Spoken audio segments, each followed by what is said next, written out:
কিছু মানুষের স্বভাবই থাকে যে অন্যের সুখ দেখে হিংসা করা, একেবারে অন্যের সুখ শান্তি দেখে হিংসায় জ্বলে পড়ে যাওয়া। হ্যাঁ, এরকম অনেক মানুষের, অনেক, মানে এদের এমন একটা নেচার হয়ে যায় যে আসলে সে একটু মানে ভালো থাকতে পারে না অন্যের সুখ দেখলে।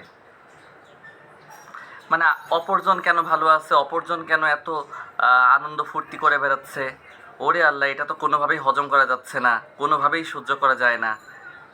এরকম মানুষের সংখ্যা এই পৃথিবীতে, স্পেশালি আমাদের বাংলাদেশে, মানে অনেক বেশি।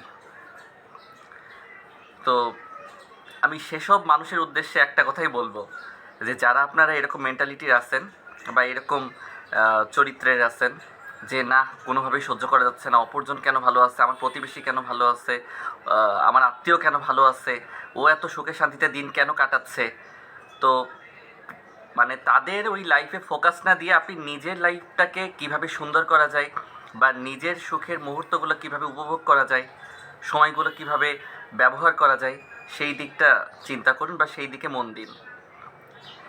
অন্যের লাইফ নিয়ে মাথা ঘামায় বা অন্যের সুখ দেখে মানে হিংসায় জ্বলে পড়ে গিয়ে নিজের লাইফটাকে বা নিজের সময়টাকে নষ্ট করবেন না, নিজের শরীরটাকেও নষ্ট করবেন না। কারণ এতে কিন্তু আপনি ভালো থাকতে পারবেন না। কারণ এই যে আপনি যা সুখ দেখে এত কষ্ট পাচ্ছেন, আয় হায় হিংসায় জ্বলে পড়ে যাচ্ছেন, মানে হা হুতাশ করতেছেন, এতে কিন্তু আপনার শরীরটাও খারাপ হচ্ছে। আলটিমেটলি লস কিন্তু আপনার, তাদের কিন্তু না, লস কিন্তু আপনার।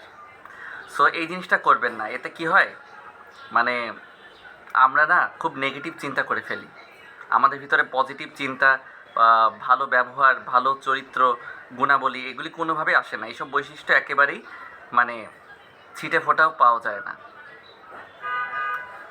তো একটা কথাই বলবো, কারোর সুখ শান্তি দেখলে, ভালো দেখলে কখনো হিংসায় জ্বলে পড়ে যাবেন না।